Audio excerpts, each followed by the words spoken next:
আসসালামু আলাইকুম বন্ধুরা, চলে আসলাম নতুন আরো একটি ভিডিও নিয়ে। বলেছিলাম গত ভিডিওতে আজকে আমি আমার মিনি কিচেনের প্রথম রান্না শুরু করতে যাচ্ছি।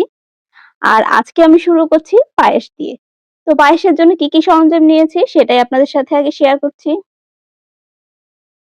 প্রথমে দেখতে পাচ্ছেন এখানে নিয়েছি হচ্ছে আমি জাল করা ঘন দুধ, যাতে সময়টা কম লাগে, ভিডিওর লেন্থ বেশি না হয়।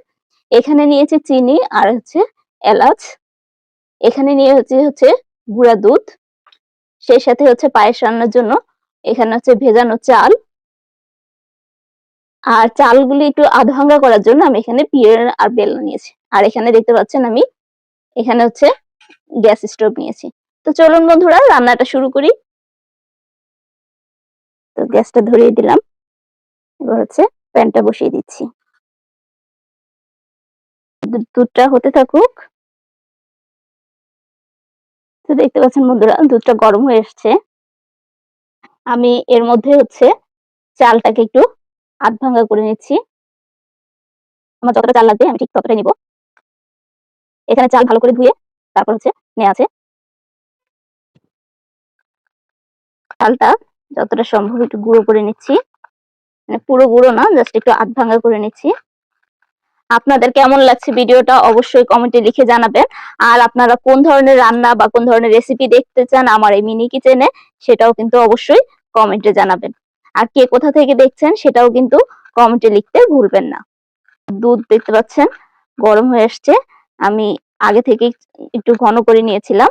তো আমি এখন হচ্ছে দুধটা একটা বলক আসলেই আমি এই চালগুলি, আধ ভাঙ্গা চালগুলি দিয়ে দিব।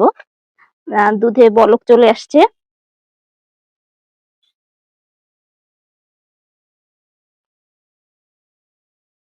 আচ্ছা, আমি এলাচটা দিতে ভুলে গেছি। আমি এলাচটা দিয়ে দিচ্ছি, ফাটিয়ে দিচ্ছি এলাচটা। এলাচটা ধোয়া আছে।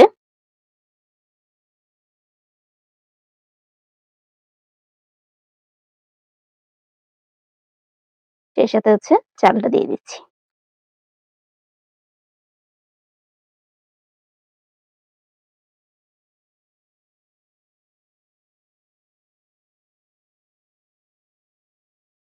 তো আমি এভাবে হচ্ছে চালটা সিদ্ধ করে নিব। দুধের মধ্যে আগে চালটা সিদ্ধ করব।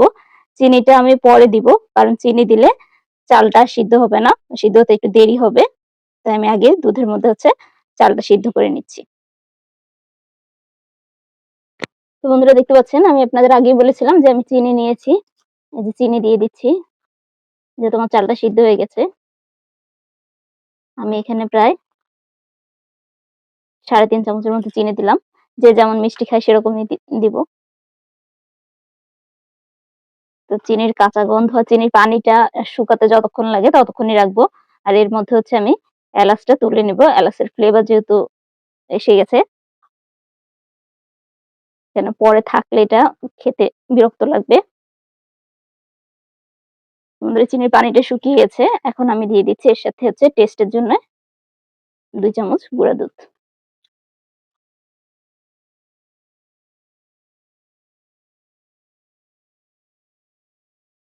বন্ধুরা হয়ে গেল আমার পায়েস রান্না।